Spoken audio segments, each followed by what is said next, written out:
సంవత్సరాల తరబడి ఎన్ని మందులు వాడినా మీ మోకాల నొప్పులు తగ్గట్లేదా? ప్రాణ పెయిన్ క్లినిక్ లో అత్యాధునిక చికిత్స. ప్రస్తుతం మనతో పాటు ఉన్నారు ప్రముఖ సినీ ఆర్టిస్ట్ బాబీ సింహ గారు. భారతీయుడు 2లో చాలా కీలకమైనటువంటి పాత్ర పోషిస్తున్నారు ఆయన. త్వరలో రిలీజ్ కాబోతుంది కదా, ఒకసారి ఆయనతో మాట్లాడేద్దాం. నమస్తే అండి. నమస్తే. ఎలా ఉన్నారు? Good, super. బాబీ సింహ ఏంటి పేరు అలా ఉంది? యాక్చువల్లీ నా ఒరిజినల్ నేమ్ వచ్చి జయసింహ అండి. లింగం జయసింహ. ఓకే. స్కూల్లో కాలేజెస్ లో అందరూ సింహ అని పిలుస్తారు అనమాట. సో బాబీ అనేది నా పెట్ నేమ్, లైక్ మా అన్న నేమ్ వచ్చి బాబ్జీ అనమాట. సో బాబీ అనేది ఇంట్లో పిలవడం, కొంచెం క్లోజ్ ఫ్రెండ్స్ పిలవడంతో షార్ట్ ఫిల్మ్స్ తీసాం మేము, కార్తిక్ సుబ్బరాజు విజయ్ సేతుపతి. సో స్టేజ్ లో టక్కని కార్తిక్ సుబ్బరాజు కానీ విజయ్ సేతుపతి బాబీ సారీ సింహ అని చెప్పడంతో ఎవరో ఒక media person he wrote like Bobby Simha అని చెప్పి చేసి రాసేసాడు. సో జయసింహ కాస్త బాబీ సింహ అయిపోయింది. అది కూడా బాగుంది, జయసింహ కూడా బాగుంది నిజంగా. చాలా మంది ఏమంటున్నారంటే ఇప్పుడు ఈ బాబీ సింహ అలియాస్ జయసింహ సినీ ఇండస్ట్రీకి కాబోయే చాలా గొప్ప హీరో లేదా గొప్ప ఆర్టిస్ట్ కాబోయే రోజుల్లో ఫ్యూచర్ అంతా కూడా అతందే అంటున్నారు. మీరేమంటారు? లేదండి, అంతా ఆయన లైక్ మనం ట్రై చేస్తాము, కష్టపడతాము, జెన్యూన్గా ఉంటాము, మన పని కరెక్ట్ చేసుకుంటూ వెళ్దాము. ఆ స్టేజ్ అనేది కష్టపడే విధానం బట్టి మనకు అది వస్తుంది, దాంట్లో డౌట్ లేదు. I believe in that. భారతీయుడు 2 ఫస్ట్ టైం మీరు కమల్ హాసన్ గారు లాంటి పెద్ద గొప్ప ఆర్టిస్ట్ తోటి యాక్ట్ చేస్తున్నారు. ఆయన గురించి చెప్పండి. ఆ మూవీలో మీ క్యారెక్టర్ చాలా కీలకం అని చెప్తున్నారు, దాని గురించి కూడా చెప్పాలి. మీరు కొంచెమైనా రివీల్ చేయాల్సింది, ఇప్పుడు నాకు తెలియదు. చంపేస్తాను నేను శంకర్ గారు.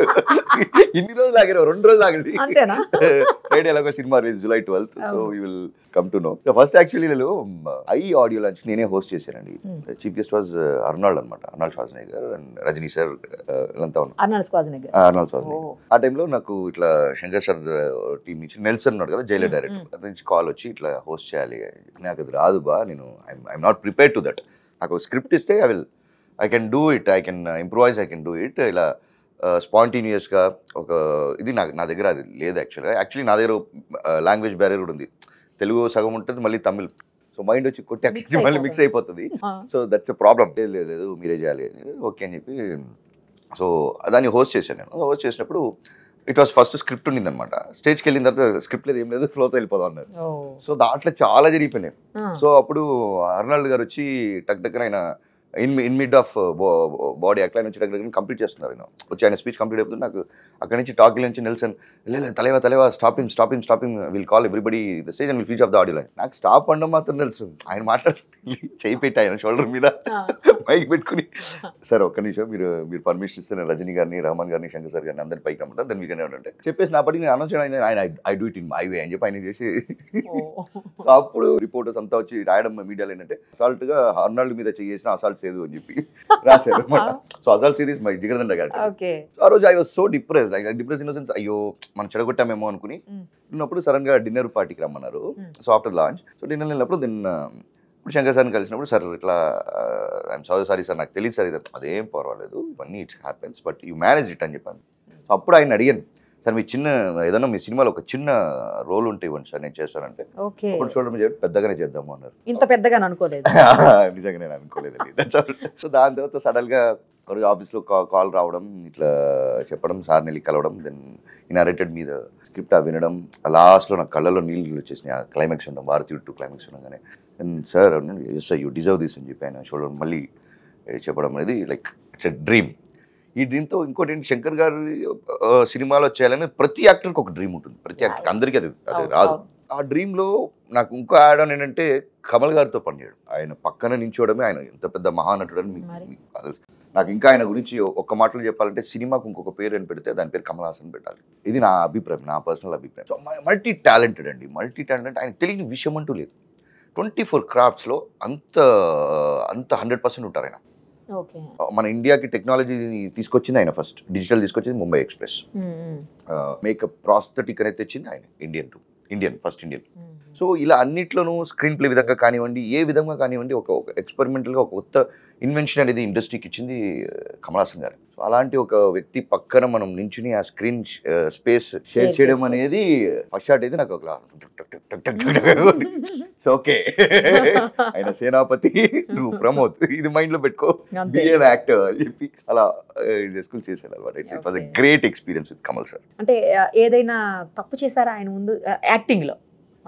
తప్పు లేదు, ఒక్క సీన్ లో మాత్రం it was a very divine scene అనమాట. నేను ఇప్పుడు చెప్పలేను, అది పార్టీలో వస్తుంది అది.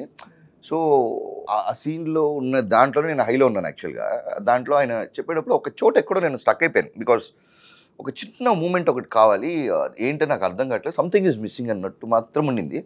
అప్పుడు ఆయన చిన్న టిప్ ఇచ్చారు, చిన్నగా ఒక స్మైల్ యాడ్ చేయండి చాలు అని. అది చేస్తే మారిపోయింది, అది వేరేలాగా ఎలివేట్ అయింది ఆ సీన్. బిహేవియర్ చిన్న స్మైల్ ఒకటి యాడ్ చేసి చాలా అని చెప్పాను. ఇలాంటివి అదే డీటెయిలింగ్ అంటారు, ఒక యాక్టర్ డీటెయిలింగ్ చాలా ఇంపార్టెంట్. కమల్ సార్ అన్నప్పుడు ఇంకా చెప్పాల్సిన అవసరమే లేదు. ఆయన ఈ వయసులో మేకప్ వేసుకుని నియర్లీ పొద్దున్న 3:30కి వస్తే అది ఒక 7 hours మాత్రమే ఉంటుంది ఆ makeup. After that it will sweat and it will అని వేయడానికి ఒక 4 గంటలు, తీయడానికి 2 గంటలు కావాలి. సో పొద్దున్న 3:30కి వచ్చేస్తారు. ఇంకా మళ్ళీ దాని తర్వాత మేకప్ వేసుకుంటే ఈ కాంట్ చూ ద ఫుడ్, పెద్దగా నవ్వలేరు, చాలా చాలా లిమిటేషన్స్ ఉంటుంది అనమాట, తినలేరు. ఉట్టి ఒక వాటర్ బాటిల్ స్ట్రా వేసుకుని నీళ్లు జ్యూస్ మాత్రం తాగుతూ ఉంటారు అన్నమాట. సో ఈ ఏజ్లో ఈయనకి ఇది అవసరమా అనే ఒక ఆలోచన మనకు కూడా వస్తుంది కదా. పొద్దున్న 3:30కి వచ్చి మళ్ళీ అది తీసేందుకు సాయంత్రం 6 తర్వాత మళ్ళీ అది తీయడానికి 2 hours, లిటరలీ ఒక 24 hours నాకు తెలిసి ఒక 17 hours ఆల్మోస్ట్లీ డన్. ఈ ఏజ్లో ఇంత కష్టపడి ఎందుకు చేస్తున్నాడు ఈ మనిషి అన్నప్పుడు నాకు అర్థమైంది, లవ్ టువర్డ్స్ సినిమా, ఆ డెడికేషన్. ఈ ఏజ్లో కానివ్వండి, 6 ఏళ్ళు స్టార్ట్ చేశారు, ఇంకా 60 ఏళ్ళైనా ఆగలేదు ఆ బండి, చూడండి అదే స్పీడ్తో వెళ్తా ఉంది. ఇప్పుడు 2తో పాటు 3 కూడా వస్తుందంట భారతీయ. ఎస్, అందులో కూడా ఉన్నారా? ఆబ్వియస్లీ కదా, మీరు లేకపోతే ఎట్లా. 3 ఇంకా పెద్దగా ఉంటుంది రోల్, యాక్చువల్ ఫుల్ లెంత్, ఇంకా కంప్లీట్ గా వన్ స్ట్రెచ్ ఎలివేషన్ ఇట్లా వెళ్తానే ఉంటుంది, పీక్ లో ఉంటుంది. ఇప్పటి వరకు మీరు చేసిన మూవీస్ లో భారతీయుడితో కంపేర్ చేస్తే ఏది బాగుందని చెప్తారు? లే, అలా కంపేర్ చేయలేనండి, చేయలేరు. ఎందుకంటే ఇట్స్ డిఫరెంట్ క్యారెక్టర్ ఆర్క్. ఇంతకుముందు చేసిన సినిమాలన్నీ డిఫరెంట్ క్యారెక్టర్ ఆర్క్స్. మిస్టేక్స్ ఏం చేస్తుంటే చెప్పొచ్చు, అంటే ఇక్కడ ఎందుకు ఒప్పుకోవాల్సి వచ్చింది, రీజన్ వై అనేది అడిగితే ఓకే చెప్పొచ్చు. చెప్పండి, అది కూడా చాలా చెప్తాను, చాలా ఉన్నాయి అలాంటి. I don't know how to say no, but I learn now how to say no strongly. అంతేనా? అంతే, మనం చెప్పాలి అనేది. అలాంటి పరిస్థితి వస్తే ఖచ్చితంగా చెప్పాడు అంతే, ఇంకా ఆలోచించలేదు. ఎందుకంటే ఒక ఫస్ట్ ఆ షో తర్వాత మనం ఏ నమ్ముకుని ఇస్తున్నామో, మాట ఇచ్చామని చెప్పి చేయడము, గ్రాటిట్యూడ్ కానీ వాళ్ళకి లేదు. ఒక షో తర్వాత మనుషులే మారిపోతారు. సో అవన్నీ చూసి వచ్చాం కాబట్టి దెన్ అర్థం, అలాంటి సిచ్యువేషన్ నీకు రావద్దు, నాకు రావద్దు, వదిలే, ఇంకా చేయను, దట్స్ ఇట్ అని చెప్పి. అది బెటర్ కదా. కరెక్ట్ లేండి, ఏదో చెప్తారు కదా, అంత్య నిష్ఠూరం కంటే ఆది నిష్ఠూరం బెటర్ అని. లాస్ట్ లో అనుకునేదానికంటే మొదలే వద్దని చెప్పేసి అయిపోతుంది కదా, బెటర్ అసలు. అంతే. ఎప్పుడైనా కలిసినప్పుడు హాయ్ హలో హాయ్ అనుకో చెప్పొచ్చు. ఆ పరిస్థితి కూడా రానికుండా ఎందుకు మనం. సో అది బెటర్. స్పెట్స్ తీస్తారా? అందరం మీకు ఐస్ కూడా చూస్తుంటాం. Okay, sorry. అంటే అందులో ఉంటే పూర్తిగా ఎక్స్ప్రెషన్స్ కనిపిస్తాయి. ఓకే ఓకే ఓకే, ఇప్పుడు కనిపిస్తాయి. భారతీయుడు సూపర్ డూపర్ హిట్ అయినటువంటి మూవీ. అవును. మళ్ళీ 2, 3 రీచ్ అవుతాయా ఆ రేంజ్ కి? దానికంటే ఇంకా పెద్ద రీచ్ అవుతుంది. అవునా? 100% డౌట్ లేదు. ఎందుకంటే మనమే ఇంత ఆలోచిస్తున్నామంటే శంకర్ గారి విజనరీ ఎలా ఉంటుంది ఆలోచించి. సాధారణంగా ఆయన కంటెంట్ మీద కూర్చోరు, ఆయన కంటెంట్ ఎలా ఉంటుందంటే మీకే తెలుసు. I seem as like he has a big social responsibility అండి. చాలా ఇంట్రెస్ట్. రోజు నేను అడిగినప్పుడు కూడా అడిగాను, సార్ ఎలా సార్ ఇట్లా రాస్తున్నారు, ఒక భారతీయుడు తీసుకోండి, ఒకే ఒక్కడు తీసుకోండి, ఎలా అంటే లేదు సార్, రోజు పేపర్ చదివేటప్పుడు కోపం వస్తుంది సార్, ఇక్కడ ఇది జరిగింది, ఇక్కడ ఇది జరిగింది, ఇక్కడ ఇంత ఇక్కడ చూసి కోపం వచ్చింది సార్. నేను అనుకున్నా ఆ కోపంతోనే ఒక సూపర్ హీరోని పుట్టించారు, అదే భారతీయుడు. ఆయన ఆలోచించిన, ఆయన ఇంత సోషల్ రెస్పాన్సిబిలిటీ ఉండుంటే ఇలా చేస్తారు. సో 2 అన్నప్పుడు మనం ఎంత ఆలోచిస్తున్నప్పుడు ఆయన ఎంతగా ఆలోచిస్తారు ఆలోచించండి. అందరూ మాట్లాడతారని తెలుసు, అందరూ కంపేర్ చేస్తారని తెలుసు, దానికంటే ఎక్కువ ఉంటేనే ఆయన చేయాలి. అందుకే ఆయన చేశారు ఇది. ఇప్పుడు భారతీయుడు అన్నప్పుడు ఒక స్టేట్లో మాత్రం జరిగిన ఒక దీని మీద సేనాపతి చేపెడతాడు. ఓకే. ఇప్పుడు భారతీయుడు 2లో ఇండియా మొత్తం చేపెడతాడు. ఎలా ఉంటుంది చూడండి, అదిరిపోతుంది ఇండియా మొత్తం. సో అది అనమాట. ఇప్పుడు మీరు సిద్ధార్థ గారితో కూడా చేశారు ఈ మూవీలో. యా, సిద్ధార్థ్ గారు చెప్పాలంటే ఆయన నా ఫస్ట్ ఫీచర్ ఫిల్మ్ ప్రొడ్యూసర్ ఆయనండి, లవ్ ఫెయిలియర్. ఓకే. సో దాంట్లో చిన్న రోల్ చేశారు, and he is the producer for that film. అదే. సో బాలాజీ మోహన్ వచ్చి మేము షార్ట్ ఫిల్మ్ తీసేటప్పుడు ఈజ్ డైరెక్టర్ అనమాట. సో దాంట్లో నాకు ఇది, సో ఫీచర్ ఫిల్మ్ చేస్తున్నాడు. ఆ షార్ట్ ఫిల్మ్లో నా పేరే పెడతాడు, జయసింహ అనే క్యారెక్టర్ పెడతాడు, కాలేజ్ సీనియర్గా. సో ఫీచర్ ఫిల్మ్ చేస్తున్నప్పుడు నేను అడిగాను, బాలాజీ షార్ట్ ఫిల్మ్ పిలిచావరా ఏంటి, ఫీచర్ ఫిల్మ్ అంటే పిలిచి లేదన్నా, మీరు చేస్తా అంటే కానీ స్పేస్ చాలా తక్కువ ఉంది, ఇదే మీరు చేస్తా అంటే మళ్ళీ మీ క్యారెక్టర్ పెట్టేస్తాను నేను, లేదంటే అన్నీ ఇట్లా ఉంది అంటే ఏం ప్రాబ్లం లేదురా నేను చేస్తాను అన్నప్పుడు. సో అలా పెట్టాడు అనమాట. సో దానికి ప్రొడ్యూసర్ వాజ్ సిద్ధార్థ్ అనమాట, and hero Siddharth.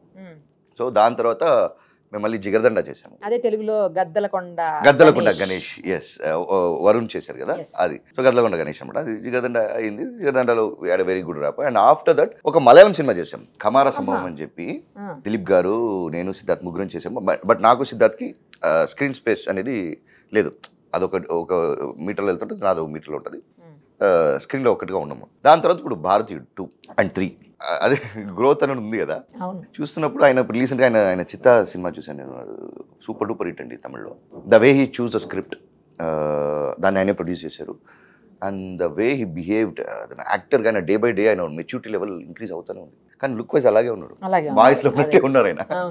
So the way maturity levels I'm really amazing. Like Siddharth గారితో వర్క్ చేయడం అనేది. మీరు చేసినటువంటి మూవీనే గద్దలకొండ గణేష్ గా వరుణ్ గారు తెలుగులోకి రీమేక్ చేశారు. అవునండి. చూసారా ఆ మూవీ? ఆ మూవీ గురించి చెప్పండి. చూసానండి. వరుణ్ తేజ్ ఏమనిపించింది? అంటే మీరు చేసిన మూవీకి ఈ మూవీకి ఏమైనా డిఫరెన్స్ అనిపించింది? స్క్రిప్ట్ వైజ్ గా డిఫరెన్స్, ఐ మీన్ చేంజెస్ జరిగినాయి because they have to adapt in their nativity అన్నట్టు. నాకు నచ్చిందండి అది. వరుణ్ గారు బాగా చేశారు, నాకంటే బాగా చేశారు ఇన్ఫాక్ట్. యాక్చువల్గా వచ్చి డిడ్ ఎ వెరీ గుడ్. ఆయన అపీరెన్స్ కానివ్వండి, షార్ప్ లుక్స్ కానివ్వండి, did a very good job Varun గారు. సో లాంగ్వేజ్ కి డిఫరెన్స్ వస్తుంది కదండి మేకింగ్ లో? ఖచ్చితంగా మేకింగ్ లో ఉండదండి, స్పీకింగ్ లోనే ఉంటుంది లాంగ్వేజ్ డిఫరెన్స్. నేను అనేది రీమేక్ చేసే మూవీస్ గురించి కాదు నేను మాట్లాడుతున్నది.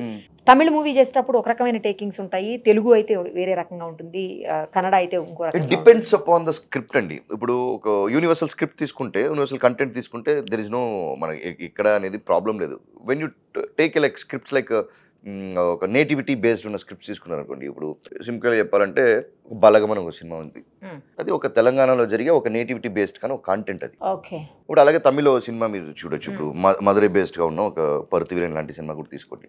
అక్కడున్న ల్యాండ్స్కేప్, అక్కడున్న బాడీ లాంగ్వేజ్, అక్కడున్న వే ఆఫ్ బిహేవింగ్ డిఫరెన్స్ ఉన్నాయి. సో అది మాత్రమే కనెక్ట్ అవ్వదు. But if like universal content, like ఇప్పుడు చూసుకోండి మీరు విక్రమ్ చూడండి, ఇట్స్ యూనివర్సల్ కంటెంట్. సో అలాంటి మొత్తం ఒకలా ఉంటుంది. But when you choose A nativity based అన్న స్క్రిప్ట్ ఉన్నప్పుడు దానికన్నా ఎసెన్స్ కావాలన్నప్పుడు అది మనకు కనెక్ట్ అవుతుంది. మీరు చాలా లాంగ్వేజెస్ లో చేశారు కదా, ఏ లాంగ్వేజ్ చేసినప్పుడు కంఫర్ట్ గా ఫీల్ అవుతారు? లాంగ్వేజ్ అనేది ఏం లేదు, అన్ని language I'm very comfort only. ఏదైనా డిఫరెన్స్ అనిపిస్తుందా? ఏం లేదండి, జస్ట్ లాంగ్వేజ్ వేరే. ఇప్పుడు తెలుగులో మాట్లాడుతున్నా, అక్కడ తమిళ్లో మాట్లాడుతున్నా, అక్కడ మలయాళం మాట్లాడుతున్నా, అక్కడ కన్నడలో మాట్లాడతాం, అంతే. అది తప్ప ఇంకేం పెద్ద డిఫరెన్స్ ఏమనిపించింది. అంటే ఆ డైరెక్టర్ వేరు, ఈ డైరెక్టర్ వేరు కదా. ఒక్కొక్క డైరెక్టర్ దగ్గర ఒక ఇండివిజువాలిటీ ఉంటుంది. There way of seeing the frame అనేది ఒక్కొక్క స్క్రీన్ ప్లే వేరేలా ఉంటుంది, ఒక్కొక్క టేకింగ్ వేరేలా ఉంటుంది, వాళ్ళు చూసే విజన్ వేరేలా ఉంటుంది, వాళ్ళు ఆలోచించే కథనం వేరేలా ఉంటుంది. So it's depends. ఇప్పుడు కొంత చాలా సినిమాలు ఉన్నాయి. ఇప్పుడు ఒక ఎగ్జాంపుల్ చెప్పాలంటే, ఇప్పుడు కామెడీ ఫిల్మ్స్ అంటే టీవీ సత్యనారాయణ తీసుకుంటాం. సో అది ఆయన గ్రౌండ్, అది ఆయన గ్రౌండ్, ఆయన కథాపాత్రలు ఎలా ఉంటాయి ఇలా అని చెప్పి ఆయన చేయడం. ఇలాగే మీరు మళ్ళీ ఇటు వస్తే రాఘవేంద్ర గారు ఒక స్టైల్ ఆఫ్ మేకింగ్ సీరియస్ అంటే మళ్ళీ బోయపాటి గారు చూస్తే అదొక ఒక్కొక్కరికి ఒక pattern, their vision, their frame is totally different. So అంతే, దాంట్లో యాక్టర్గా మనం వెళ్ళి ఏం చేయబోతున్నది అంతే. భారతీయుడిలో మీకు టోటల్గా స్టోరీ నచ్చిందా, లేకపోతే భారతీయుడిలో మీరు అంటే భారతీయుడు 2లో at I mean Kamal Haasan గారితో కలిసి యాక్ట్ చేయడం నచ్చిందా, ఆ డైరెక్టర్ దగ్గర వర్క్ చేయడం నచ్చిందా, శంకర్ గారి దగ్గర, అన్ని కలిపని మాత్రం చెప్పొద్దు? లేదండి, ఫస్ట్ నాకు శంకర్ గారితో వర్క్ చేయాలనేది నాకు, ఎందుకంటే ఆయన బాయ్స్ సినిమా అప్పుడు నేను స్కూల్ చదువుతున్నప్పుడు, I think +1 I was there. So అప్పుడు ఆడిషన్స్ జరుగుతూ ఉన్నాయన్నమాట న్యూ కమర్స్కి అంతా. ఒక విగడైన ఒక మ్యాగజైన్లో మీ ఫోటోగ్రాఫ్స్ ఇవన్నీ పంపించండి. సో ఆడిషన్ అప్పుడు నేను అప్పుడు స్కూల్లో ఫోటోస్ తీసి పంపించాను. సో అప్పటి నుంచి శంకర్ సార్ అంటే లైక్ బిగ్ క్రేజ్. +1 ఇప్పుడు కొడైకెనాల్లో లేక్ దగ్గర నుంచి ఇలా ఫోటోలు తీసి మనకు ఫోజ్ అంటే ఇదే కదా, ఫోటోస్ చూసినప్పుడల్లా జస్ట్ స్మైల్ మై సెల్ఫ్. అంటే అక్కడ ఒక ఫోటోగ్రాఫర్స్ ఉంటారు, వాళ్ళకి ఏం తెలుసు పోజ్ అంటే ఇలా ఉన్నాం, ఇవే కదా బేసిక్ గా. అంతే, పెళ్లిళ్ళు తీసే వాళ్ళు ఎలా ఉంటారు, ఇలా ఉండడం. సో ఇట్లాంటివి అనమాట. సో అప్పుడు ఐ థాట్ ఓకే రైట్, అప్పుడు పంపించాను. బట్ ఆయన పర్వాలేదు. అయితో నేను నాకు ఓకే అప్ప శంకర్ గారికి మన పేరు తెలిసింది చాలు. నేను ఆయన ఫస్ట్ కలవడమే, సార్ జిగర్దండ మీరు అసలు, ఆయన పక్కన ఆయన వైఫ్ కూడా ఉన్నారన్నమాట, వైఫ్తో ఇంట్రడ్యూస్ చేయడం, వాటిని చెప్పడం నాకు శంకర్ గారి నోటి నుంచి మన గురించి అనేదే నాకు ఇది. ఇప్పుడు శంకర్ గారు సినిమా నుంచి కాల్ వస్తుందంటేనే అది ఒక పెద్ద విషయం. ఇట్స్ లైక్ చాలా మందికి రాదు అది. సో అది రావడం అనేది లైక్ ఫస్ట్ శంకర్ గారు యాక్టర్ గా జన్మ ధన్యమైపోయినట్టు ఒక రకంగా. అవునండి, కాల్ వచ్చింది. కాల్ రావడం దాంట్లో ప్లస్ ఏంటంటే భారతీయుడు 2, భారతీయుడు అనేది ఎంత పెద్ద లెగసీ అనేది మనకు తెలుసు. It created records. నాకు ఇంకా గుర్తుంది, నేను విజయవాడలో చూసాను ఈ సినిమా. నేను అప్పుడు I was like 5th or 6th ఏదో చదువుతాను, 4th, 5th, 6th I don't know. చూసినప్పుడు ఆ సినిమా చూసి స్కూల్కి వెళ్ళి లైక్ క్లాస్లో అందరినీ ఇట్లా వరంతో కొట్టడం ఇవి చేసేవాళ్ళని, తర్వాత వాళ్ళకి ఎక్స్ప్లెయిన్ చేసేవాళ్ళని.